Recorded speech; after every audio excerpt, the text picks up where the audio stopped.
앞으로 전혀 예상치 못한 엄청난 일들이 벌어질 수 있다는 말이 나오고 있습니다. 지금부터 일본이 숨기고 있는 그 엄청난 사실이 무엇인지 살펴보겠습니다.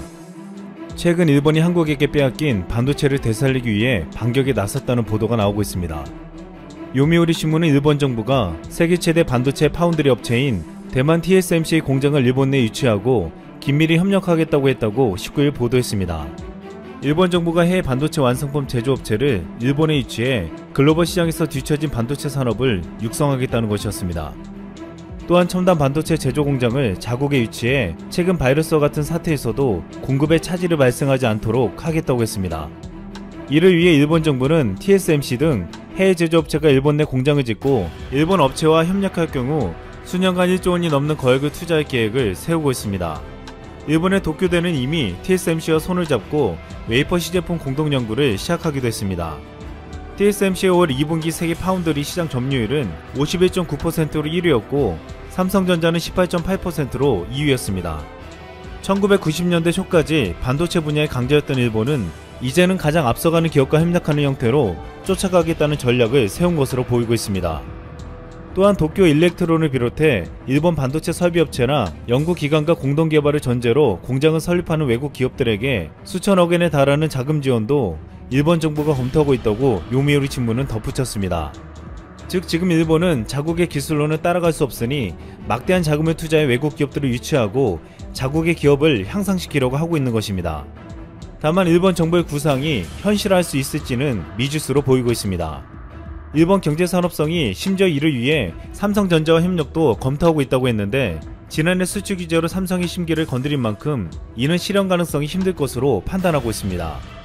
또한 일본 정부는 대만의 TSMC를 자국으로 유치하는 것에 이어 중국에 진출해 있던 일본 기업 87개를 돌아오게 하면서 무려 6,460억 원을 지원하기로 했습니다.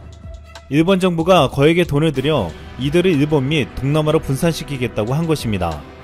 18일 블룸버그 통신에 따르면 일본 경제산업성은 지난 17일 제조업의 중국 의존도를 낮추고 안전한 공급망을 확보하기 위한 이러한 프로그램을 발표했다며 대상 기업은 마스크 등 감염병 사태 후 필수로 자리잡은 의료용품 및 의약품, 그리고 반도체 원재료, 자동차 관련 부품 등 핵심 제조업이 대상이라고 했습니다.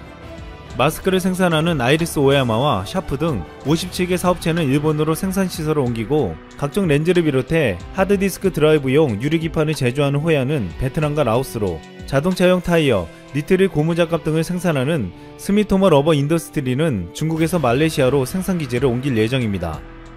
또한 반도체 등 전자제품용 원재료를 생산하는 신해체 화학은 베트남으로 이전한다고 했습니다.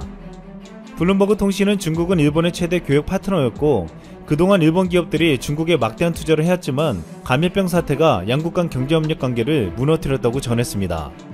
사태 발생 후 일본은 마스크와 손소독제 등 의료용품 조달에 어려움을 겪으면서 중국 의존도에 대한 위험성을 느꼈고 미중 갈등으로 인해 미국 편에선 일본은 빠르게 중국에게 의존했던 분야를 청산하려 하는 것으로 보이고 있습니다. 이렇게 자국으로 기업을 유턴시키고 외국 기업까지 유치하고 있는 가운데 일본에서는 심상치 않은 조짐으로 인해 모든 것이 한순간에 날아갈 수 있다고 경고하고 있습니다. 오래전부터 위험 경고를 끊임없이 받아온 후지산의 폭발이 임박해왔다는 것입니다. 현재 일본 열도 중심부에 있는 후지산은 언제 분화해도 이상하지 않은 상태에 있다고 현지 전문가들이 지적하고 나섰습니다. 일본 주간지 주간신초의 인터넷판 데일리신조는 19일 바이러스의 감염 확대가 계속되는 가운데 최근 일본 내 지진 발생이 늘어나자 후지산의 분화 위험 역시 커지고 있다고 전문가들의 견해를 인용해 보도했습니다. 지진 예측 전문가 나카오 도시아스 도카이도 교수는 후지산이 마지막으로 분화했던 시기는 1707년 호에이 분화로 큰 지진이 일어난 지 불과 49일 만에 일이었다고 했습니다. 후지산은 지난 2000년 동안 최소 43차례나 분화했는데 50년에 한 번씩은 화산 폭발을 해왔습니다. 그러나 최근 300년 동안은 한 번도 화산 폭발이 이루어지지 않았습니다. 이 때문에 토시아스 교수는 가까운 미래에 분화할 것이라는 예측은 화산학자 100%가 동의하는 부분이라고 지적했습니다.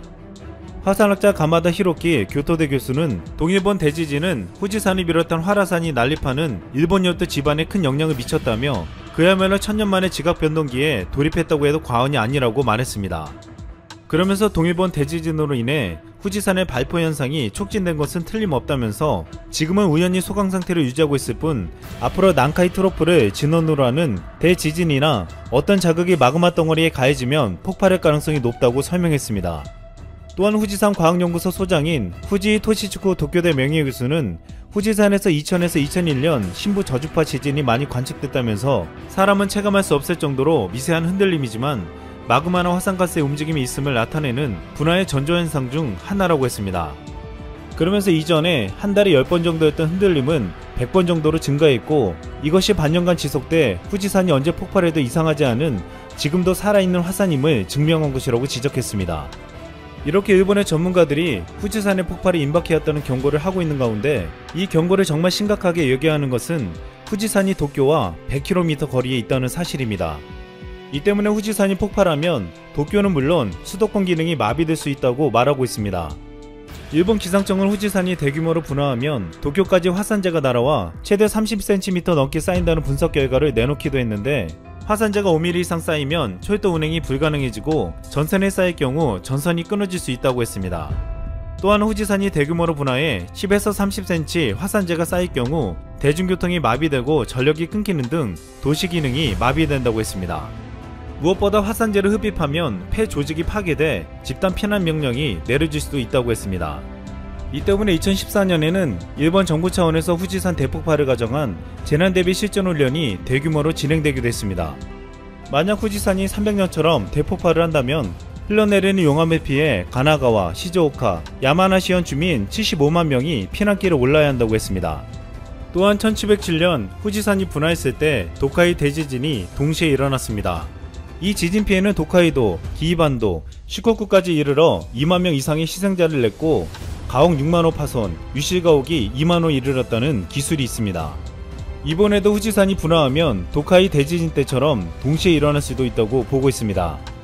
2011년 동일본 대지진으로 후지산 기슭에 있는 하마오카 원전은 가동이 중단되었지만 동시에 가동이 중단됐던 도카이 제2원전은 아베 정권이 들어온 이후 다시 가동되고 있습니다. 도카이 제2원전은 도쿄에서 불과 120km 북쪽에 있어 후지산 폭발 이전이나 폭발과 동시에 지진이 일어난다면 이 원전은 제2의 후쿠시마 원전 사태를 불러올 수도 있다고 우려하고 있습니다. 그런데 놀라운 것은 이렇게 위험한데도 불구하고 일본의 4차 산업의 미래가 이 지역에서 배치되고 계획되고 있다는 것입니다. 일본의 글로벌 자동차 기업 도요타가 일본 후지산 인근에 사물 인터넷과 인공지능 관련 신기술을 검증할 수 있는 실험 계획 도시를 건설하겠다고 밝혔습니다. 지난 6일 도요타 아키오 도요타 사장은 한 기자회견에서 사물 인터넷 실증 도시인 커넥트시티를 만들겠다고 밝혔는데 커넥트시티가 바로 들어서는 곳은 후지산 바로 앞이었습니다. 도요타는 앞으로 이 실증 도시를 자율주행과 각종 로봇, 인공지능 등 현재 개발하고 있거나 앞으로 개발할 새로운 기술과 서비스를 일상생활에 적용해보는 실험 공간으로 활용하겠다고 했습니다. 또한 이미 후지산에 자리 잡고 있는 일본 거대 기업이 있습니다. 바로 세계 최대 로봇 기업이라 불리는 환학입니다. 환학의 창업자 AUMO는 설립부터 45년을 오직 공장 자동화, 산업용 로봇 한 길에만 매진해왔습니다. 이로 인해 전세계 스마트폰 케이스 등을 정밀 가공하는 드릴 로봇은 80%, 공장 자동화의 필수인 수치 제어 공작 기계는 60%, 스마트 팩토리 내부를 채우는 첨단 산업용 로봇은 20%가 환학 제품일 정도로 압도적인 경쟁력을 보여주었습니다. 환학은 삼성, 애플, 테슬라, 폭스바겐 등과 같은 글로벌 전자자동차 회사를 상대로 장사를 하면서도 매출의 40%를 영업이익으로 남기며 일본 산업용 로봇 정밀기계 지상 최고, 최후의 제조업을 꿈꾸는 기업으로 알려져 있습니다. 그런데 문제는 이 기업이 후지산 자락 숲속에 숨겨져 있다는 것입니다. 과거 후지산 본사에서 인터뷰한 이나바 요시하루 환학 사장은 우리는 100년, 200년 단위로 시간을 본다. 1, 2년 경기 변동에는 신경 쓰지 않는다고 말했지만 안타깝게도 지금의 상황은 그가 말한 100년까지 가기 힘들 수도 있다고 보고 있습니다. 도요타와 환학 외에도 후지산 인근에는 많은 일본 기업들이 모여 있습니다. 젤라틴이나 콜라겐 관련 사업 전문인 리피의 본사는 도쿄지만 후지산 남서측에 공장이 있습니다. 전문가들은 우려되는 토카이 지진 또는 후지산 폭발이 일어날 경우 리피의 중요한 생산 거점에 막대한 피해를 줄 가능성이 있다고 분석하고 있습니다. 또한 시즈오카현 누마즈시의 공장을 가동 중인 출판인세 대기업인 도쇼인세는 후지산 폭발보다 화산재 영향이 발생할 가능성이 높은 것으로 예상한다고 하기도 했습니다. 또한 풍부한 수자원과 맑은 공기로 잘 알려진 후지산 주변에는 식품이나 외식 관련 공장도 적지 않게 가동 중입니다. 베스킨라빈스는 후지산 동쪽 시즈오카현 오야마초 공장에서 아이스크림을 생산하고 있고, 나가사키 짬뽕의 링거아또 후지산 인근에서 주력 공장을 가동하고 있습니다. 이렇게 후지산 인근의 시즈오카현은 산업의 백화점이라고 불리며 의약품이나 의료기기, 화장지, 화장용 파운데이션 등이 있어 후지산이 폭발할 경우 일본 국민 전체의 생활에 적지 않은 영향을 줄 수 있다고 우려하고 있습니다. 이 같은 위험성에도 불구하고 일본 아베 정권은 인근 원전을 재가동하고 해외로 나간 일본 기업과 외국 기업들을 불러 모으고 있습니다. 또한 전세계인들의 축제인 도쿄올림픽을 내년에 하려 하고 있습니다. 송재익 축구 캐스터는 최근 일본에게 정식 사과를 한 바 있습니다. 프랑스 월드컵 아시아 최종 예선이 일본에서 벌어졌는데 후반 41분 이민석의 극적인 역전 결승골로 일본에게 2대1의 충격적인 패배를 안겼습니다. 여기서 이민성의 골이 터졌을 때 송재익 캐스터는 일본 축구의 심장부에서 이렇게 외쳤습니다. 후지산이 무너지고 있습니다. 송재익 캐스터는 당시를 회상하면서 이랑은 건드릴 수 없어서 후지산을 말했다고 했는데, 지금 상황을 보면 어쩌면 내년에 다시 한번 사과해야 할지도 모르겠습니다. 6.25 70주년을 맞는 2020년이지만 여전히 한국을 둘러싼 열강들의 갈등은 그칠 줄을 모르고 있습니다. 한국을 남침했던 중국과 북한은 당연하거니와 미국과 일본까지도 과연 한국의 평화 통일을 바라는가라는 질문을 던져봤을 때 그렇지만은 않다는 것이 최근 다양한 정황으로 밝혀지고 있는 상황입니다. 그런데 현재 이러한 상황에 대한 경계감을 다시 한번 상기시켜줄 지도가 등장해 관심을 모으고 있습니다. 첫 번째, 한반도 4분할 통치 시나리오 논란. 이것은 지난 2010년경부터 미국 국방부에 의해 구상되었다는 한반도가 통일될 시나리오가 제시된 자료 중 하나입니다. 만약 북한 붕괴 시 그 다음은 어떻게 할 것인가에 대해 미국 국방부에서 대략의 내용을 기술한 것이 유출된 것이죠. 그런데 여기서 중국은 가장 넓은 함경남도와 평안북도, 자강도, 양강도를 통치하며 나머지 땅을 러시아와 미국, 그리고 한국과 유엔군 등이 나눠서 통치한다는 것입니다. 또한 일부 자료에는 일본까지도 포함이 되어 있는 것이죠. 일각에서는 일본이 포함된 자료는 이런 구상이 공개되자 일본이 미국에 강력히 자국도 포함해달라고 요청했다는 이야기가 나와서 많은 이들이 한반도 통일이 이렇게 험난하고 어려운 일인가 자괴감을 갖기도 했습니다.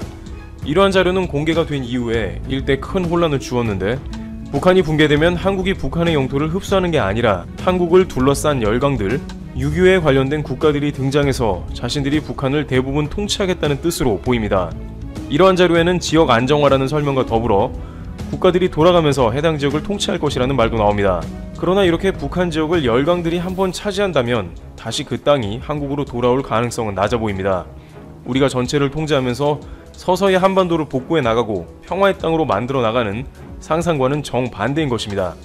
또한 2010년경 위키리프 관련 노출 문건에 보면 미국 고위급 인사가 통일이 되면 중국의 신의주 정도는 줘야 된다는 보상책이 논의된 바 있다고 전해지고 있습니다. 이 과정 가운데 한국의 입장은 전혀 고려 대상이 아닙니다. 북한이 만약 경제나 기타 내부적 이상으로 붕괴될 시 중국의 개입 가능성이 매우 크다는 예상이 되며, 미국은 이를 어느 정도 용인한다는 입장과 그 가운데 한국의 위치는 매우 작다는 것입니다. 한편 중국이 절대 북한이 붕괴되도록 두지 않는다는 다른 의견도 다양한 매체로부터 제기돼 왔었습니다. 당시 독일 매체 FAG는 과거 구소련이 갑자기 붕괴했듯이 북한도 언제 그렇게 붕괴될지 모르며 주변 국가들은 항상 그러한 상황에 대비를 하고 있어야 한다고 보도합니다. 그러면서 중국은 어떻게든 개입한다는 것입니다. 첫 번째는 중국은 북한이 붕괴되도록 놔두지 않을 것인데, 미군이 주둔하는 한국과 국경을 만나는 자체가 중국에는 커다란 위협인 동시에 불편한 상황을 초래하기 때문에 절대 북한이 붕괴되지 않도록 지원한다는 것입니다. 두 번째는 만약 6.25 같은 전쟁 상황이 나더라도 중국은 중국군을 보내서 통일이 안 되도록 끝까지 막을 것이고, 북한에 새로운 정권을 세운다는 가설도 있었습니다. 어쨌든 한국과 국경을 절대 닿을 수 없다는 의견입니다. 이와 같은 문서 유출과 더불어 매체들의 보도는 당시에 한국 정부를 곤혹스럽게 한 것으로 전해집니다.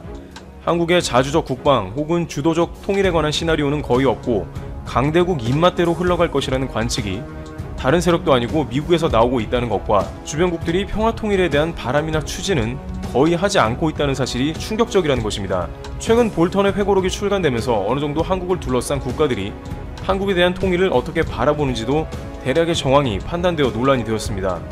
과거 힐러리 클린턴은 한반도 상황이 긴장 모드인 것이 미국 국익에 도움이 된다는 연설을 한 바 있으며, 일본은 그러한 미국의 움직임에 힘입어 과거의 한반도 특수를 다시 한번 누리고자 하는 움직임이 보입니다. 중국은 한반도에 미국만 등장하면 사드 보복을 운을 띄우고 여전히 한국의 위협적인 모습을 보입니다. 최근 주변국들에 일어나는 일은 심상치가 않습니다. 두 번째, 일본 고노다로 방위상 차기 총리로 급 부상. 한일 수출 규제 때 자주 얼굴을 비춰 유명세를 탄 당시 고노다로 외무상이 이젠 방위상이 되었는데 현재 차기 총리로 급 부상하고 있다는 소식이 전해집니다.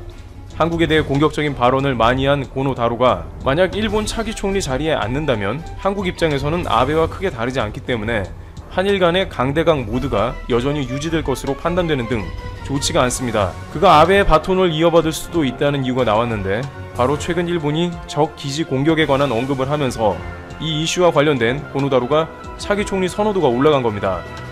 현재 일본 매체들의 여론조사에 의하면 아베 총리에게 유일하게 반기를 들어왔으며 한국과도 좋은 관계를 맺자는 이시바 시게루 자민당 전 간사장이 1위를 달리고 있으며 그 뒤를 추격하는 것이 고이즈미 환경상과 고노다로가 있습니다. 고이즈미 환경상은 여러가지 부적절한 발언으로 한국에서조차 유명해지며 총리는 안 된다는 의견이 나왔고, 반면 고노다로 방위상은 최근 미국 지상방어 미사일 시스템인 이지스 어쇼를 전격 취소하기로 발표했고, 일본은 방어보다도 상대를 먼저 타격하는 적 기지 공격 능력을 갖춰야 한다는 논의가 활발하게 퍼지기 시작하며 이지스 어쇼를 중단한 당사자인 고노다로 방위상이 지지율이 급격하게 올라가고 있다는 것입니다. 특히 자민당 내에서도 고노다로는 두루두루 자신을 밀어줄 당파가 많기 때문에 국민들의 지지는 받고 있지만 자민당에서 자신을 밀어줄 당파가 적은 이시바 시게루보다 총리 후보로 나설 가능성이 좀 더 큰 게 아니냐는 분석도 나오고 있습니다. 자민당이 총리 후보를 내면 거의 총리가 확정되니 자민당 내에서 누가 총리 후보가 되느냐가 중요하기 때문이죠. 적 기지 공격 능력은 탄도미사일 발사 시설 등 적국 내에 있는 기지를 폭격기나 순항 크루즈 미사일로 공격해 파괴하는 능력입니다. 이지스 어쇼에 비해 훨씬 적극적으로 위협에 대응하는 수단이며 일본 정부가 유지해온 전수방위 원칙과 충돌한다는 논란을 동반하고 있어 주변국인 한국과 중국에 반발을 낳는다는 관측도 되고 있습니다. 일각에서는 아베 총리가 정치적 난국 타개를 위해 이지스 어쇼 취소와 적 기지 공격 능력을 둘러싼 논쟁을 이용할 것이라는 관측도 나옵니다. 주간지 슈칸 분슈는 지지율 하락으로 골머리를 앓고 있는 아베 총리가 이지스 어쇼 문제를 역이용해서 반전을 노리고 있다고 최신호에서 분석했습니다. 이와 같이 일본은 가장 가까운 한국의 군사적 위협이 되는 적기지 공격 능력을 적극 논의할 것으로 보입니다. 특히 이지스 어쇼를 도입한 것은 과거 북한이 지속적으로 미사일로 위협을 해왔기 때문이었는데 이제 반대로 북한이나 중국 등 주변국의 위협에 적극적으로 대응해 나간다는 방침을 보여주고 있기 때문에 이는 한반도에서는 또 하나의 불안감이 추가되는 양상이라고 파악되고 있는 것입니다. 중국은 이런 이슈를 절대 그냥 넘어가지 않습니다. 세 번째, 중국, 일본의 황당한 경고. 중국은 우선 일본의 이지스 어쇼 철회에 이어서 적 기지 공격 능력 보유를 포함해 미사일 방어에 관한 국가안전보장전략 개정을 추진하는 것을 두고 이에 대해 강력히 반발을 하고 있습니다. 자오리젠 중국 외교부 대변인은 24일 정례 브리핑에서 일본의 이 같은 움직임에 대해 평론을 요구받고 세상 사람들은 사마소, 사마의의 둘째 아들의 마음을 모두 안다고 답했습니다. 사마소는 중국 삼국시대의 인물로 위나라를 뒤엎고 서진을 세우려는 야욕을 품었던 인물이죠. 따라서 일본이 이와 같은 공격 능력을 품는 것은 중국이 용인할 수 없고 당장 멈추라는 것입니다. 중국은 일본과 센가쿠 열도 문제로 끊임없이 다툼이 이어지며 최근까지도 갈등이 끊이지 않습니다. 그런데 지금까지 중국이 일본을 마음 놓고 센가쿠 열도에 함선을 출동시키며 일본 당국의 속을 타게 한 이유는 일본의 전수방위 원칙에 따라 방어만 가능한 국가라는 인식도 어느 정도 작용했을 것으로 보이고 있습니다.